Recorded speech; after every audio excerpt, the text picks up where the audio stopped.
तो दोस्तों आज मैं आपको दिखाऊंगा तख्त कैसे बनाया जाता है, मतलब ठेली का तख्त कैसे बनाया जाता है। जैसे ही है ये ठेली का तख्त है, इस प्रकार तख्त कैसे बनाया जाता है आज मैं आपको वही दिखाने जा रहा हूँ इस वीडियो में। तो बने रहे। ये पिलाई है, इस पिलाई का तख्त दिखाऊंगा बने किस तरीके से बनाया जाता है। ये तख्त इस ठेली पे लगता है, फिर उस पर शीट लग जाती है। ये देखिए, खाली मैं आपको आज तख्त बना के दिखाऊंगा। तो बने रहे, ये वीडियो एंड तक जरूर देखना और वीडियो अच्छी लगे तो लाइक जरूर करना गाइस।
तो गाइस तखत हो चुका है इस समय रेडी।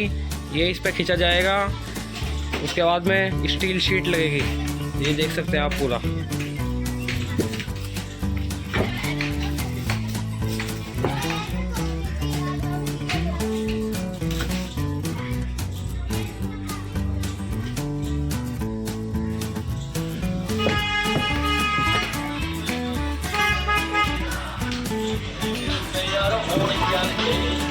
तो वीडियो अच्छी लगे तो वीडियो को लाइक करें, शेयर करें, कमेंट करें और चैनल पर नए तो चैनल सब्सक्राइब जरूर करें गाइस। ठीक है, मिलते हैं अगली वीडियो में, जब तक के लिए बाय बाय।